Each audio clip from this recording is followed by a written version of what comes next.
ರಾಯರ ಹತ್ರ ನೀವು ಒಂದು ಒಳ್ಳೆಯದನ್ನೇ ಕೇಳ್ತಾ ಇದ್ದೀರಾ, ಜೀವನ ನಡೆಸೋಕೋಸ್ಕರ ಒಂದು ಒಳ್ಳೆಯ ಉದ್ದೇಶದಿಂದ ಒಂದು ಒಳ್ಳೆ ಕೆಲಸವನ್ನೇ ಕೇಳ್ತಾ ಇದ್ದೀರಾ, ಅಥವಾ ನೀವು ಕೇಳಿದಂಥದ್ದು ಒಳ್ಳೇದೇ ಆಗಿದೆ ಅಂತ ಅಂದ್ರೆ ಸಂಪೂರ್ಣವಾದಂತ ನಂಬಿಕೆ ಇಟ್ಕೊಂಡ್ಬಿಡಿ, ಖಂಡಿತವಾಗ್ಲೂ ಕೂಡ ರಾಯರು ಅದನ್ನ ಕೊಟ್ಟೇ ಕೊಡ್ತಾರೆ.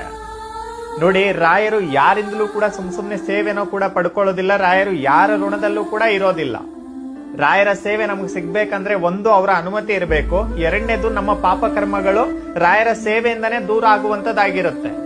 ಗುರುಗಳ ಸೇವೆ ಅಷ್ಟು ಸುಲಭವಾಗಿ ಯಾರಿಗೂ ಕೂಡ ಸಿಗೋದಿಲ್ಲ. ಇಲ್ಲಿ ಗುರುವಿನ ಸೇವೆ ಮಾಡುವಂತಹ ಭಾಗ್ಯ ನಿಮಗೆ ಸಿಕ್ಕಿದೆ, ರಾಯರ ದರ್ಶನವನ್ನ ಮಾಡಿಕೊಳ್ಳುವಂತಹ ಭಾಗ್ಯ ನಿಮಗೆ ಸಿಕ್ಕಿದೆ ಅಂತ ಅಂದ್ರೆ ಖಂಡಿತವಾಗ್ಲೂ ಕೂಡ ನೀವು ಇರೋ ಜಾಗಕ್ಕೇನೆ ನಿಮಗೆ ಬಂದು ಆಶೀರ್ವಾದವನ್ನು ಮಾಡುವಂತಹ ಕರುಣಾಮಹಿಗಳು ರಾಯರು.